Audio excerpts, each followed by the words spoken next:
નમસ્તે મિત્રો, આપ સૌ સાહિત્ય પ્રેમી વાચન પ્રેમી મિત્રોનું ઓડિયો ગુજબુક્સમાં સ્વાગત છે.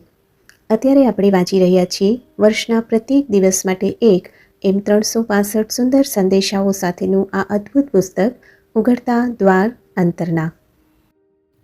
ઓક્ટોબર 13.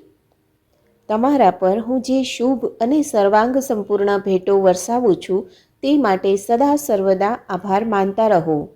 ખ્યાલ કરો કે તમને જ્યારે જે વસ્તુની જરૂર હોય તે બધી તમને હંમેશા મળી જ છે. તમે માંગણી કરો તેની પહેલાં જ તમારી જરૂરતની મને જાણ હોય છે. તમને હું જે ભેટની નવાજેશ કરું છું તે બધાના તમે રખેવાળ છો, એટલે સારા રખેવાળ બનો. કશા પર માલિકી ધરાવવાનો ક્યારેય પ્રયત્ન કરતા નહીં, પણ તમારી પાસે જે હોય તે ખૂબ શાણપણ અને સમજપૂર્વક વાપરજો. આ દુનિયામાં તમે ખાલી હાથે આવ્યા હતા અને ખાલી હાથે જ અહીંથી વિદાય લેવાના છો.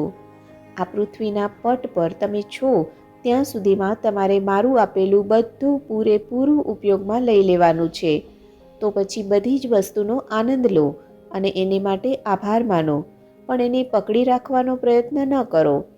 મુક્તપણે તમને એ આપવામાં આવ્યું છે. મુક્તપણે એ તમારી આસપાસના લોકોને આપો. તમારી પાસે જે બધું છે તેની સહિયારી વહેંચણી કરો અને એમ કરીને વધુને વધુ તમારી પાસે આવે તે માટે જગ્યા કરો. જાણો કે તમે મારા નિયમોમાં જીવો છો ત્યારે તમારી દરેક જરૂરિયાતની અદ્ભુત રીતે પૂર્તિ કરવામાં આવે છે. આપનો આજનો દિવસ શુભ રહે.